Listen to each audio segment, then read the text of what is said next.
Welcome to This Explainer. Okay, let's just get right into it. If you're tuning in today, you're probably standing at one of the absolute biggest crossroads of your life right now, graduation. Think of our time together here as kind of a supportive mentor session. Today, we're going to use a structured roadmap to completely demystify life after graduation. We'll cut through all that noise, clear away the confusion, and help you figure out exactly how to map out those next steps with some real confidence. So what are you doing after graduation? Oof, I know. Just hearing that question probably makes your heart rate spike a little bit, right?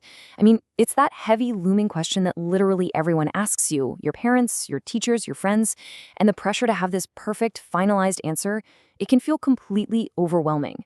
I want to validate that anxiety for you right now. But here's the secret, and I want you to really hear this. You absolutely do not have to have it all figured out today. In fact, most people don't. So let's just take a collective breath and agree that today we're just going to explore the possibilities together. Section 1, finding your inner compass. Because before we start looking outward at colleges, trade schools, or job applications, we really have to look inward first. And the best compass you can possibly build is something called ikigai. This is a Japanese concept that roughly translates to a reason for being. It's found right there at the intersection of your passion, your skill, and your purpose. Think of ikigai as a personal grounding tool. When the options for your post-graduation plans start seeming endless and dizzying, this concept is going to help bring you right back to your true center. The whole ikigai framework breaks down into 4 really practical, overlapping steps. 1. What do you love? 2. What are you actually good at? 3. What does the world need? And 4. What can you be paid for? I want you to start thinking about where your own personal interests intersect here. Because if you can find a path that hits all 4 of these points, well, you aren't just finding a job to pay the bills, you're finding a lasting purpose. Section 2, hard skills versus soft skills. Standing out to future employers or admissions boards is all about understanding your own abilities and building up a personal toolkit. It's totally crucial to understand the difference between these 2 categories. On one side, we have hard skills. You acquire these through education, training programs, certifications, and, direct on-the-job experience. They're your highly specialized, very teachable abilities. But on the other side, we have soft skills. These are your personality traits, your social skills, your communication abilities. While the hard skills might be what gets you that initial interview, these soft interpersonal traits, those are the ones you're going to carry with you absolutely everywhere. Let's zoom in on hard skills for just a second.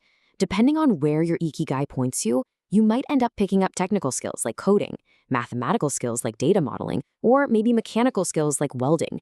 Or maybe you lean more toward analytical skills like market research, scientific data collection, or management and team leadership. The variety here is just massive. These are the tangible, concrete abilities that you'll actively go out and train for, totally based on your specific interests. But then, we have the other side of that toolkit, soft skills. Think about things like adaptability, problem-solving, leadership, critical thinking, and emotional intelligence. So why do these matter so much? It's because these soft skills are essentially the core glue for your long-term success. You can take these into literally any profession, any vocation, any path you end up choosing. They're exactly what allows you to interact effectively with your colleagues, figure out totally unexpected problems, and manage your work when the pressure's on. Section 3, mastering career agility. This is the part where we shift away from that crushing pressure of picking one job forever and discover your ultimate future superpower. The DeBruce Foundation honestly says it best. Careers change, you can too. Let's just let that sink in for a second. In your lifetime, you're likely going to have many, many different jobs. The job market is literally always evolving. So please relieve yourself of the stress that you have to make this single, permanent, unbreakable choice right now at age 18, because you really don't. So how exactly do you prepare for a world where specific jobs are constantly changing? You rely on your agilities. These are the basic, unchanging skills needed for jobs.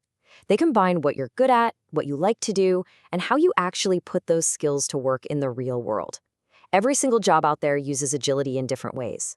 Once you know your core agilities, you can so easily adapt to new phases in life, whether you're just looking for a new role in 5 years or you're entirely switching up your career in 20. Section 4, choosing your next path. Now that you've got your inner compass calibrated and your personal toolkit packed, it's time to actually evaluate your options. When you're making decisions this big, a checklist is absolutely your best friend. Having a clear 4-step breakdown is going to keep you from feeling overwhelmed. Step 1. Identify your needs and interests. Remember, that's your ikigai. Step 2, research the different types of schools and training out there. Step 3, review the financial and the time requirements for those options. And finally, step 4, prepare for action. By following this simple, really logical flow, you can evaluate your options and move forward with some serious confidence. Okay, so what actually are those options? Higher education is definitely not limited to just one route. We've got 4-year schools offering your traditional degrees. We have 2-year schools that provide really affordable preparation or transfer opportunities. Then there are trade schools, which offer highly practical, hands-on vocational training. And of course, we have military and service academies, including ROTC programs, offering amazing leadership training and educational benefits. I want to make this incredibly clear right now. Whether you choose a university, a skilled trade, or a military route, all of these are equally valid, super respectable, and genuinely exciting adventures. And within those paths, the areas of study are just incredibly diverse. You could dive straight into STEM, arts and humanities, skilled trades and technical fields, health and medicine, or business and communication. Whether you want to code complex software, weld structures, nurse patients back to health, or direct a feature film, there is for sure a perfect match out there for whatever direction your inner compass is pointing. Section 5. Future-proofing your journey. We've talked about finding your path and packing your toolkit. Now let's talk about the ultimate tools you need to make sure you succeed. Remember a minute ago when we discussed soft skills? Let's take a closer look at the actual communication fundamentals. Things like observing nonverbal cues, adapting your style to the audience, being empathetic, being clear and concise, and actively listening. Guys, these aren't just nice things to have, these are essential future-proofing tools.